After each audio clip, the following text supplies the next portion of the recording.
चलिए बात करते हैं डेटा टाइप। अगर डिफिनीशन की बात करें तो सिंपल डेटा टाइप की डिफिनीशन क्या होता है? ठीक है, data type means which type of data will be stored in any variable. मतलब जो आपने डेटा दिया है, आपने जो वेरिएबल लिया है, ठीक है, उस डेटा को, उस जो भी आपने वैल्यू दिया उसको किसी न किसी वेरिएबल में स्टोर करना पड़ेगा। ओके, तो उस डेटा को स्टोर करने के लिए जो वेरिएबल है उसका, ठीक है, टाइप किस तरह का होगा, that is describe by the data type. Okay, suppose, ठीक है, आपने कहा कि आपके पास कुछ वैल्यूज है, जैसे मैंने कहा 123। ओके, दूसरी वैल्यूज है 123.45। ओके, और तीसरी वैल्यू जो मान लीजिए आपका कोई कैरेक्टर है। ओके, चौथी वैल्यू क्या है, आपका कोई नाम है।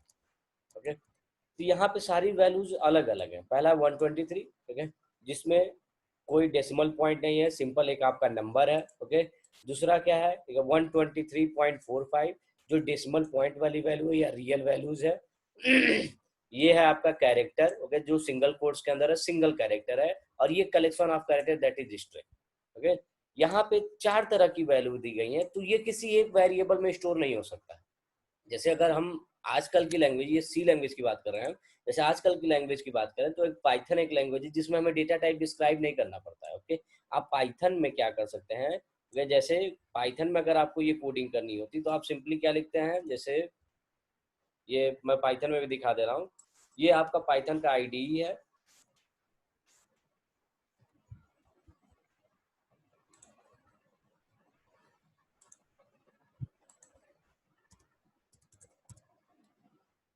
जैसे ये पाइथन का आईडी है। अगर इस पाइथन में हमको किसी वेरिएबल को स्टोर करना होता है तो हमें उसका डेटा टाइप डिस्क्राइब नहीं करना पड़ता। जो आजकल के लेटेस्ट लैंग्वेज आए हैं उसमें आपको डेटा टाइप डिस्क्राइब नहीं करना पड़ता, आपको सिर्फ एक वेरिएबल लेना होता है, उसके अंदर वैल्यू स्टोर कर देनी होती है। देखिए यहाँ पे एक वेरिएबल आपने ए लिया, ठीक है, उसके अंदर क्या स्टोर कर दिया, ठीक है, वो, और प्रिंट कराने के लिए लिख दिया प्रिंट ए, सॉरी प्रिंट ए, आपकी ए की वैल्यू प्रिंट हो गई। ठीक है, सिंपली, ठीक है, एक वेरिएबल लीजिए, ठीक है, वेरिएबल के अंदर कोई डेटा टाइप आगे मत लिखिए। आपने एक ए नाम का वेरिएबल लिया, उसके अंदर 123 दिया, आपने कहीं नहीं बताया कि ये इंटीजर है कि फ्लोट है। ओके, ए के अंदर आपका इंटीजर स्टोर हो गया, आपने प्रिंट कराया, तुरंत 123 आ गया। ओके, अगर आपको फ्लोट स्टोर करना है तो आप सिर्फ वेरिएबल लीजिए। ओके, एक वेरिएबल लीजिए ए और उसके अंदर फ्लोटिंग वैल्यू दे दीजिए 1 2। ओके, आप इसे प्रिंट कराइए, प्रिंट ए, इस बार ये फ्लोटिंग वैल्यूज दे देगा। तो जो लेटेस्ट लैंग्वेज है पाइथन हुआ, ठीक है, उसमें हमको डेटा टाइप, ठीक है, डिस्क्राइब करने की जरूरत नहीं होती है। आप सिंपली वेरिएबल लेते हैं, उसके अंदर वैल्यू दे देते हैं। ओके, जैसे आपने कहा कि मुझे अब ए के अंदर स्ट्रिंग स्टोर करना है तो आप सिंपली लिखेंगे विवेक। ओके, ये स्ट्रिंग स्टोर करेगा आप। ओके, जैसे यहाँ पे क्लिक किया मैंने, हाँ, एंटर प्रेस करिए, देखिए अब ए के अंदर विवेक गया, जबकि मैंने ये कहीं नहीं लिखा है कि आगे कि ये कैरेक्टर एक इंटीजर है। अगर आप इस केस में प्रिंट ए करेंगे, ओके, तो अब ये क्या प्रिंट करेगा, विवेक प्रिंट कर देगा। मतलब सिंपल वेरिएबल, ठीक है, अकॉर्डिंग टू वैल्यू खुद ही डिस्क्राइब कर लेता अपना डेटा टाइप। आपने सिर्फ एक वेरिएबल लिया, पहले केस में देखिए 123 रखा, तो ए के अंदर इंटीजर, ए को इंटीजर इसने ट्रीट कर लिया। दूसरे में फ्लोट रखा, ठीक है, तो फ्लोट ट्रीट कर लिया। ओके, तीसरे में आपने स्ट्रिंग रखा, ठीक है, तो स्ट्रिंग, कहीं नहीं मैंने इसका डेटा टाइप डिस्क्राइब किया कि यहाँ पे डेटा टाइप क्या है। लेकिन सी में ऐसा नहीं है। ओके, सी लैंग्वेज क्या करता है, जब आप वैल्यूज लेंगे तो आपको एक वेरिएबल की जरूरत पड़ेगी, उस वेरिएबल के अंदर हम वैल्यू को स्टोर करेंगे, लेकिन सबसे पहले आप क्या डिस्क्राइब करिए, उसका डेटा टाइप डिस्क्राइब करिए। ओके, जैसे अगर 123 को स्टोर करना है तो ये मेरा इंटीजर वैल्यू है, तो उस केस में जो वेरिएबल लेंगे उसके आगे हमें क्या लिखना पड़ेगा, इंट लिखना पड़ेगा। इंट ए बराबर 123। ओके, मतलब अगर आप चाहते हैं कि इस 123 को एक वेरिएबल के अंदर स्टोर किया जाए तो आपने क्या लिखा, इंट ए बराबर 123। और यही अभी पाइथन में हम लोग क्या कर रहे थे, केवल लिखे थे वह ए बराबर 123। तो पाइथन, ठीक है, या अदर लैंग्वेज जो लेटेस्ट लैंग्वेज, उसमें हमको डेटा टाइप डिस्क्राइब नहीं करना पड़ता है, लेकिन जो पुरानी लैंग्वेज है सी, जावा, सी प्लस प्लस, ओके, इसमें हमें डेटा टाइप डिस्क्राइब करना पड़ता है। ओके, तो हमने लिखा, ठीक है, कि हम वेरिएबल जो ले रहे हैं इसके अंदर जो वैल्यू स्टोर करनी है, किस तरह की वैल्यू स्टोर होगी, वही कौन मेरा डिस्क्राइब करेगा, डेटा टाइप। अगर आपने इंट लिया है तो इसका मतलब ये इंटीजर वैल्यू स्टोर करेगा। फ्लोट का मतलब जो पॉइंट वाली वैल्यूज है। ओके, देखिए 123.45 ये पॉइंट वाली वैल्यू है, तो ये आप इंटीजर में स्टोर नहीं कर सकते। इसके लिए रियल नंबर के लिए एक स्पेशल डेटा टाइप बनाया, दैट इज फ्लोट। ये हमेशा क्या स्टोर करेगा, ठीक है, रियल नंबर स्टोर करेगा। ओके, इसके अंदर आप ठीक है ये 123.45 स्टोर कर सकते हैं। अब फ्लोट ठीक है की भी कुछ लिमिटेशन है कि ये 4 बाइट का ही स्पेस लेता है, इसीलिए ठीक है इससे अगर आपको बड़ा चाहिए, अगर आपको लगता है दशमलव की वैल्यू बहुत बड़ी है जो फ्लोट के अंदर स्टोर नहीं कर सकती, तो इसको भी फर्दर इनहांस किया गया, फ्लोट को भी ठीक है बड़ा वर्जन दिया गया डबल, डबल से भी अगर बड़ा नंबर आपके पास फ्लोटिंग है तो उसको नंबर दिया गया लॉन्ग डबल। ओके, तो ये अलग की बात है, ये अभी हम लोग बताएंगे ठीक है, लेकिन ये जान लीजिए फ्लोट डबल लॉन्ग डबल तीनों फ्लोटिंग ही नंबर होता है। फ्लोट का मतलब विथ डेसिमल पॉइंट। अगर आपको कोई सिंगल कैरेक्टर रखना है तब आप ना इंटीजर ले सकते हैं ना फ्लोट ले सकते हैं, आपको एक अलग से वेरिएबल लेना पड़ेगा जिसका डेटा टाइप क्या हो, कैर हो। ओके, अगर आप स्ट्रिंग स्टोर करना चाहते हैं तो string is the collection of character. Okay, जैसे अगर हम सी प्लस प्लस या जावा की बात करें तो वहां पे एक अलग से डेटा टाइप ही है स्ट्रिंग। ओके, जब आप स्ट्रिंग ए लिखते हैं तो वो समझ जाता है कि हाँ कि हमें जो वैल्यू स्टोर करना है ठीक है वो मेरे पास क्या है, स्ट्रिंग है। ओके, तो एक स्पेशल डेटा टाइप जावा में बनाया गया स्ट्रिंग, लेकिन हमारे सी में ऐसा कोई फैसिलिटी नहीं है।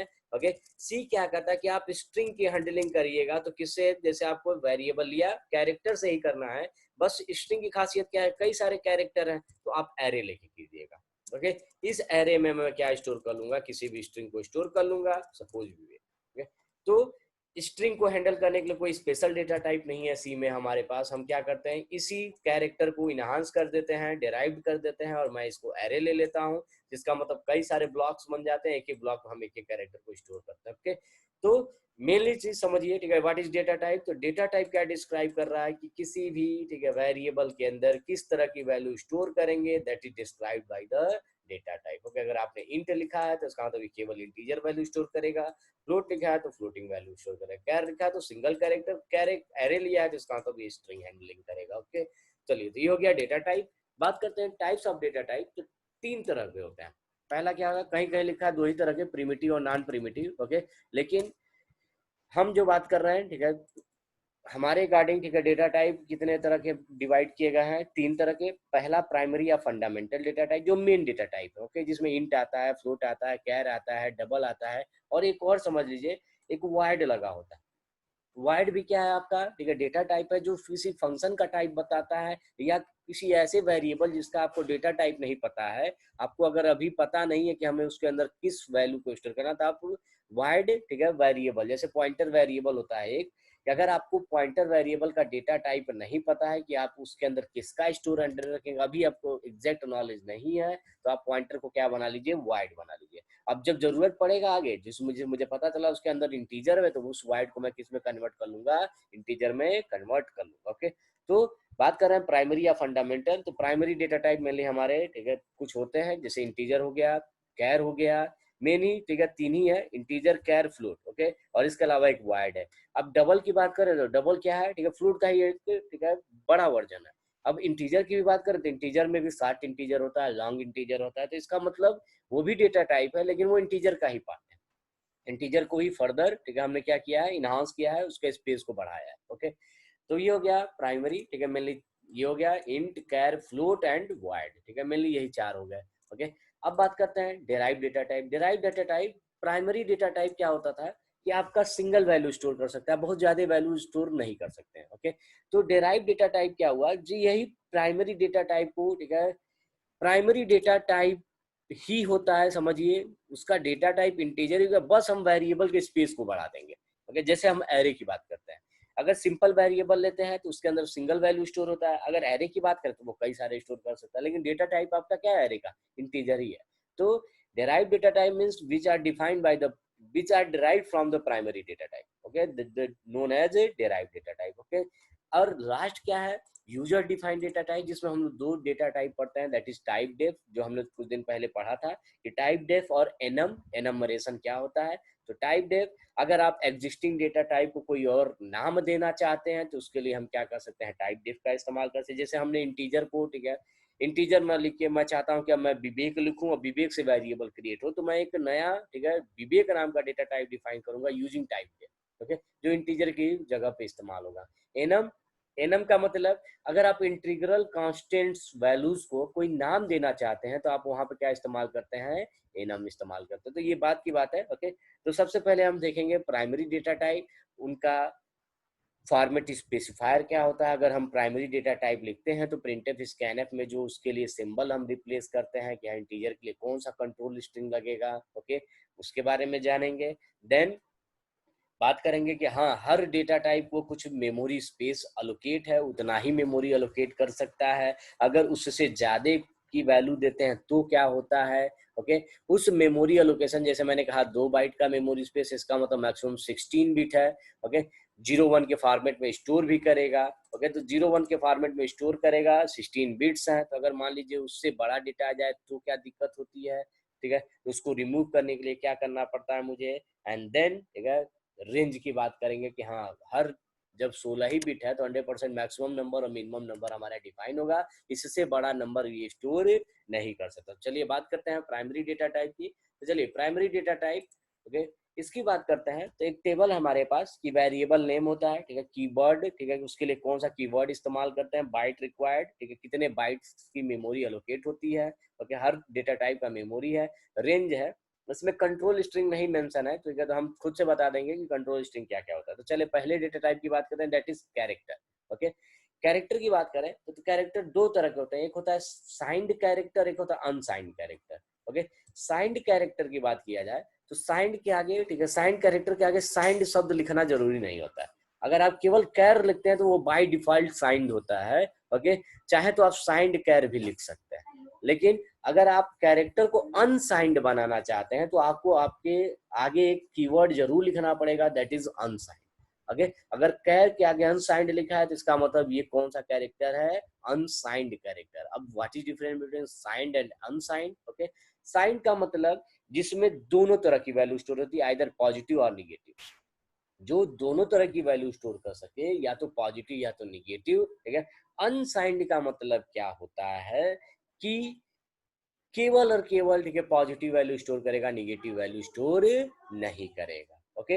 ये चीज है। साइंड का मतलब बोथ पॉजिटिव और निगेटिव, ठीक है, दोनों वैल्यू स्टोर करने की हिम्मत, मतलब क्षमता रखता है, ओके। एंड अनसाइंड का मतलब जो केवल और केवल पॉजिटिव वैल्यू रखेगा, निगेटिव वैल्यू स्टोर नहीं कर सकता। अगर आप उसमें निगेटिव वैल्यू स्टोर करना चाहें तो वो, ठीक है, उसको ऑटोमेटिक उस रेंज के हिसाब से कैलकुलेट करके पॉजिटिव में कन्वर्ट करेगा, निगेटिव रख ही नहीं सकता वो, ओके। तो चलिए बात करते हैं सबसे पहले कैर।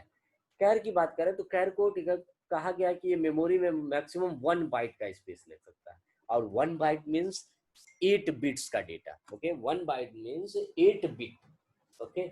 8 bit data, 8 bit data store कर सकता है, ओके। तो चलिए बात करते हैं, ग्राफिकल मोड से समझते हैं कि अगर मैंने कहा कि मेरे पास एक कैरेक्टर है, ओके, तो अगर मैंने कहा ये कैरेक्टर है तो इसका मतलब उसे मैक्सिमम कितना मिलेगा, 1 बाइट्स, ओके। 1 बाइट का मतलब हुआ 8 बिट्स, 4 बिट्स, ओके। अगर मैंने केवल कैर लिखा है तो इसका मतलब ये कौन सा डेटा टाइप हो गया, साइंड, ये कौन सा हो गया, साइंड, ओके। कैर केवल लिखा है तो इसका मतलब ये साइंड है। अगर ये अनसाइंड होता तो यहाँ पे अनसाइंड लिखना कंपलसरी होता, ओके। अगर आपने कैर के आगे कुछ नहीं लिखा है तो ये बाय डिफॉल्ट कौन सा है, साइंड है, ओके। इसका मतलब मेरे पास जो मेमोरी स्पेस है वो 1 बाइट का है। Suppose this is my 1 byte space, okay. 1 byte का मतलब क्या हुआ, 8 बिट स्पेस,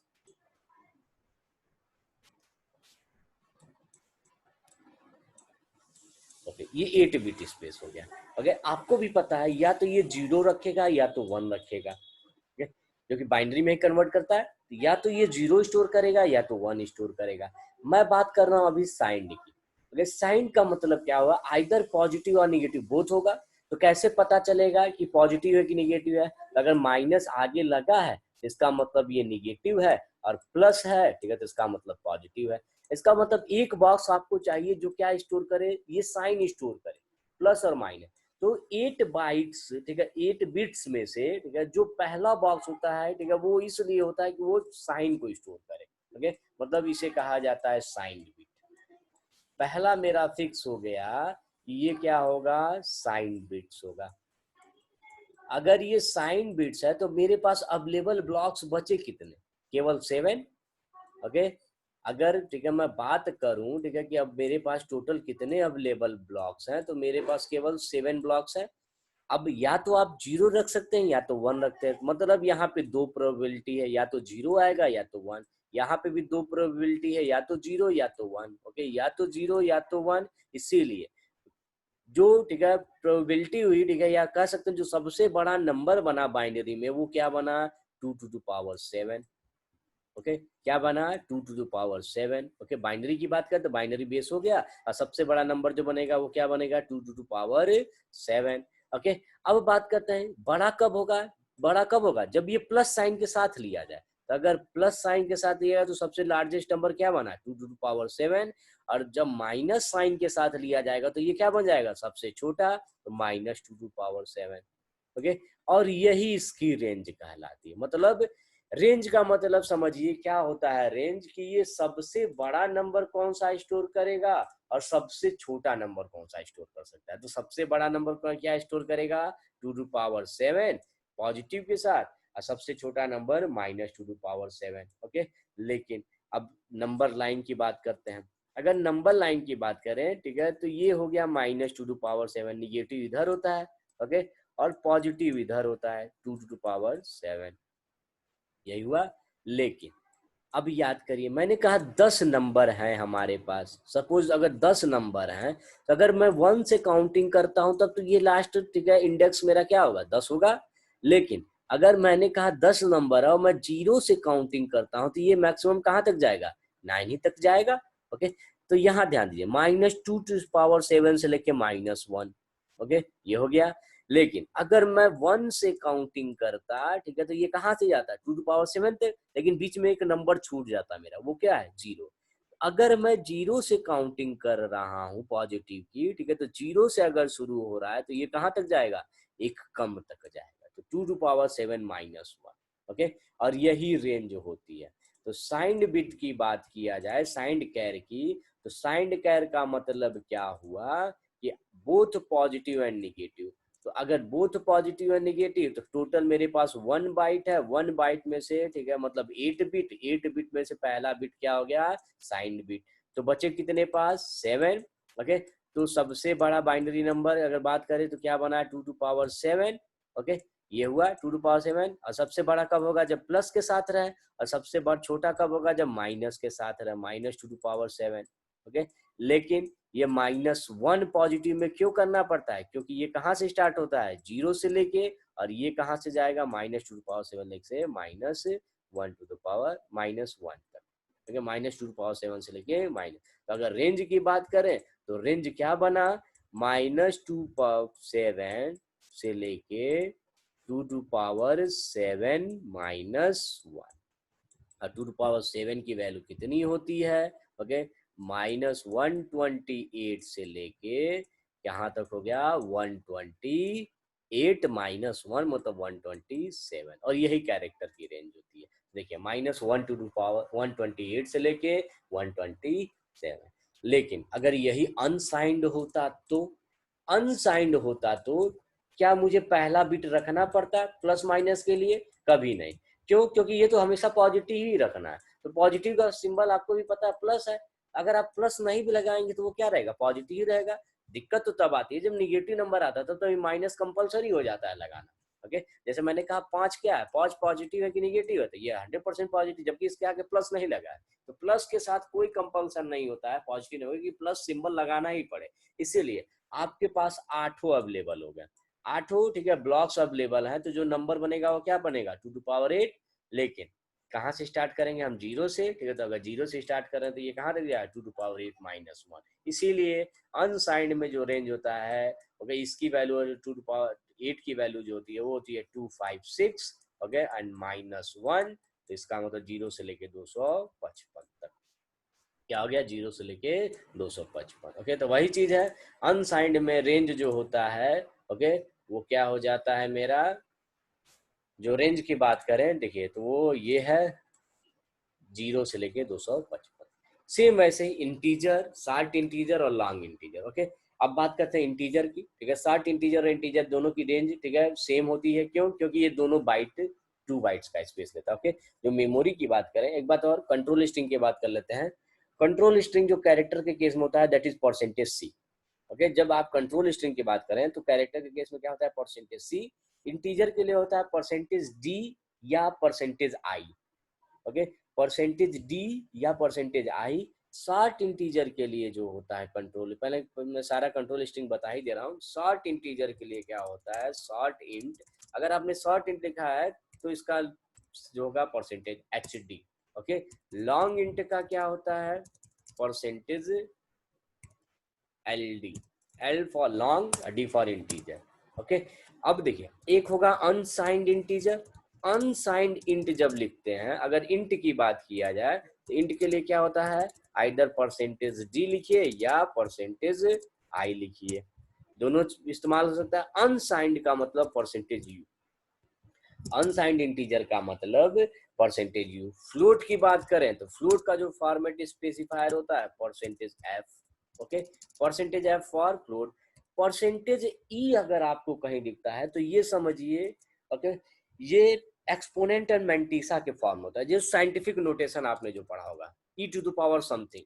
ओके, तो आप रियल नंबर को e to the power something में भी लिख सकते हैं। तो अगर आप चाहते हैं कोई real number e to the power में दिखे तो आप क्या लिखेंगे परसेंटेज ई लिख देंगे, तो वो ई टू द पावर, जैसे 1.2 ई टू द पावर 10। ओके, इस तरह से अगर आपको देखना हो तो साइंटिफिक नोटेशन में परसेंटेज ई लिखा जाता है।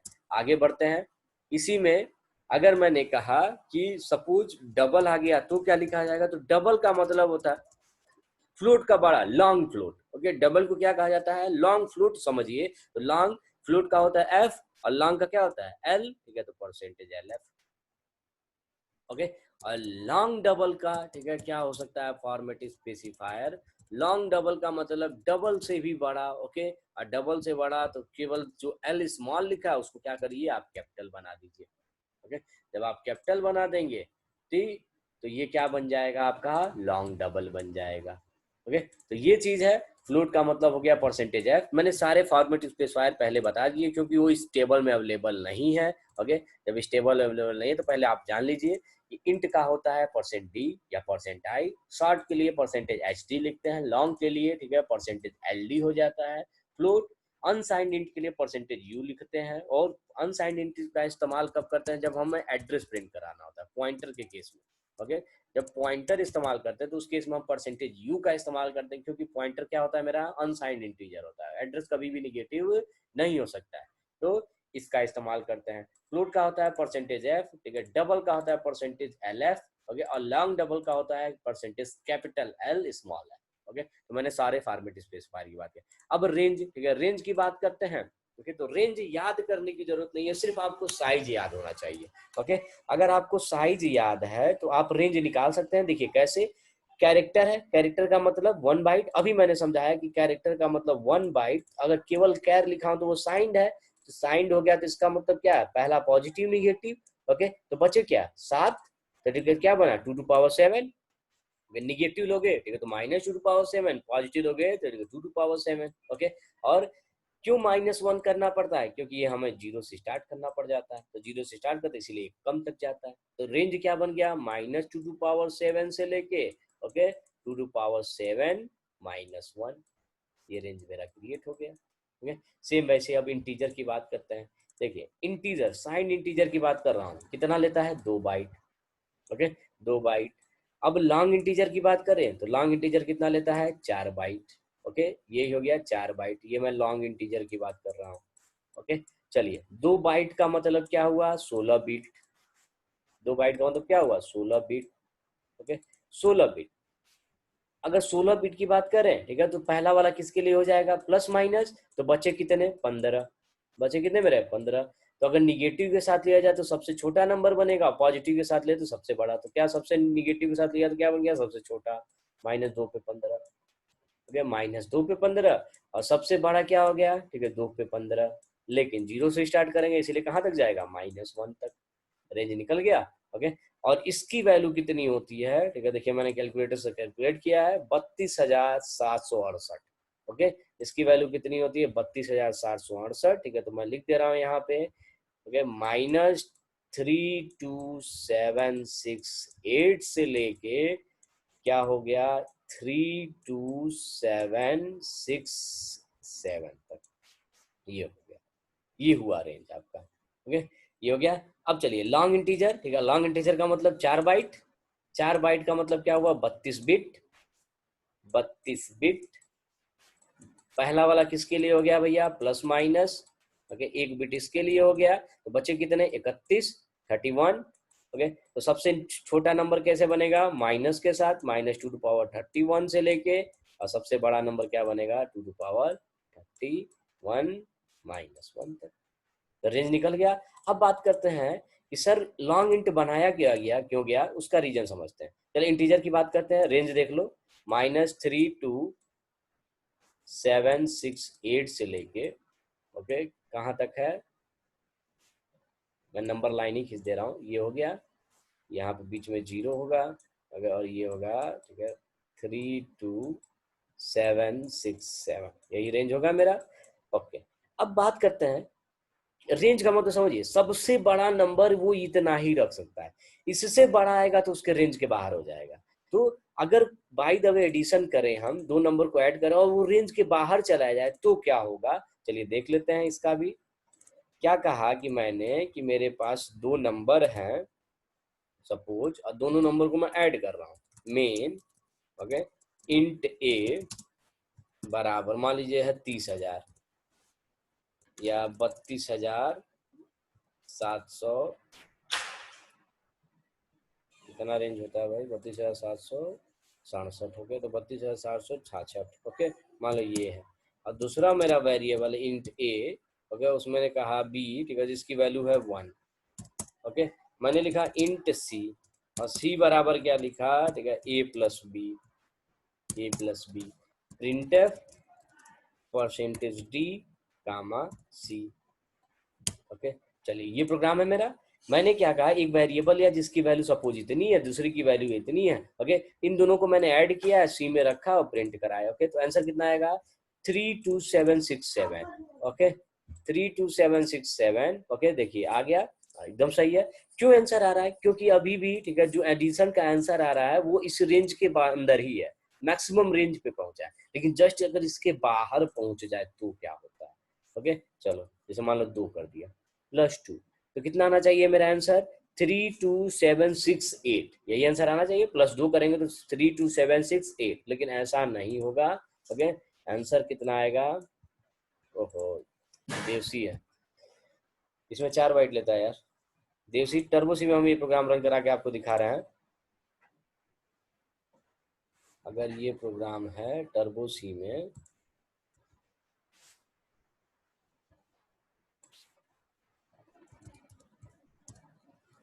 हाँ, देवसी ऐसा बात 2 बाइट नहीं लेता है, 4 बाइट लेता है, इसलिए दिक्कत हो रही है कि हर रेंज बहुत बड़ा हो जाता है, उस रेंज के बाहर मतलब लॉन्ग इंट के बराबर स्पेस हो जाता है। चलिए टर्बो सी में यही सेम कोड करके दिखा रहा हूँ मैं।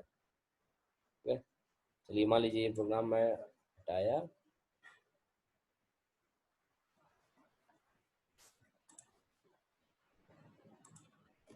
इंट ए बराबर 32766। ओके, इंट बी बराबर 1, इंट सी, और सी बराबर मैंने क्या लिखा, ए प्लस बी।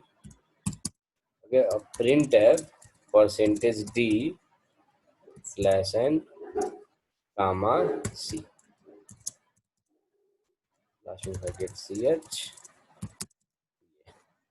मान लीजिए ये प्रोग्राम, अब मैं इसे रन करा रहा हूँ, मैं यहाँ पे फंक्शन इस्तेमाल कर रहा हूँ, सी एच, चलिए नहीं इस्तेमाल करेंगे। चलिए मैं इसे रन करा रहा हूँ, देखिए रन कराया, अभी आंसर आ रहा है 32767, क्योंकि +1 हुआ, और आपको भी पता है मैक्सिमम रेंज कितना है, 32767। लेकिन अगर मैं +2 कर देता हूँ, ओके, तो कितना आना चाहिए था, 32768, लेकिन ऐसा नहीं होगा, ठीक है, आंसर निगेटिव में आएगा। ओके, चलिए रन करा के देख लीजिए, देखिए कितना आ रहा है, -32768। ओके, चलिए +3 करके देखता हूँ, +3 करूंगा तो कितना आ जाए, 32769 आना चाहिए, जबकि आएगा -32767। ओके, चलिए देखिए रन करा के, -32767। तो हो क्या रहा है, ओके, कि जब आप रेंज के बाहर जा रहे हैं जैसे मान लीजिए 3 2 7 6 8 आना चाहिए, तो इसके रेंज के बाहर है, तो रेंज के बाहर जाते ही ये वापस, ठीक है, साइक्लिक मूव करता है और इधर से पढ़ना शुरू कर देता है। ओके, इसीलिए ठीक है, जो आंसर 3 2 7 6 8 यहाँ आना चाहिए, तो वो एक कदम इधर चला है और ये आ रहा है। जब +1 और कर रहे हैं, ठीक है, तो वो ये एक यहाँ पे एक कदम और चला और ये वाला नंबर आपको दे रहा है -32767।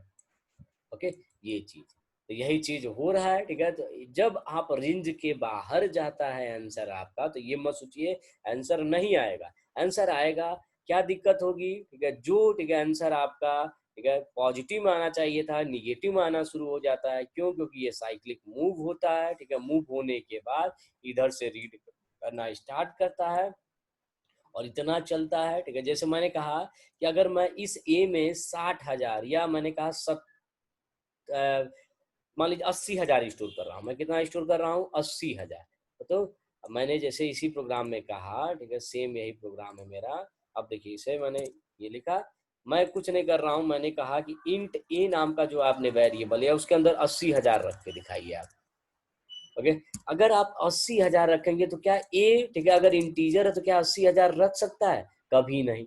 ओके, तो कितना आंसर आएगा, ठीक है, देखिए पहले 32,000 उधर चल चुका है, ठीक है, तो 80,000, ठीक है, निकालेगा, ठीक है, तो इधर इधर निगेटिव चलेगा, ठीक है, तो इधर भी 32,000 चलेगा, ठीक है, तो 32 32 74, ठीक है, 64,000 हो गया, ठीक है। तो 64,000 के बाद जितना बचा है, ठीक है, तो उतना आएगा, मतलब 10,000 समथिंग आना चाहिए, या 14, देखिए 14,000 समथिंग आ रहा है, ठीक है।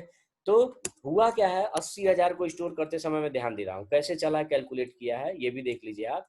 ओके, चलो हुआ क्या है समझो, 32,768 ये हो गया। कैलकुलेटर का हम इस्तेमाल कर रहे हैं, कैलसी। हाँ चलो, मुझे कितना स्टोर करना है भाई, ठीक है, 32,000 80,000 स्टोर करना है, ठीक है, तो 80,000, चलो हो गया। ओके, कितना हम पॉजिटिव इधर चल चुके हैं, 32,767, ठीक है, तो 32,767 चल लिया, ठीक है, तो बचा कितना माइनस करने पे, 80,000 माइनस 32767, ठीक है, इतना हो गया। अब इतना कदम आपको और चलना है, ठीक है, तो जब इधर से चलना शुरू होगा, ठीक है, तो यहाँ -1 तक जब चला होगा तो कितना चला होगा ये, ठीक है, फिर से इतना चला होगा 32,768। ओके, इसका मतलब माइनस, फिर से मैं कर दे रहा हूँ, -32,768। ओके, तो बचा कितना, 14,465। ओके, यही होगा।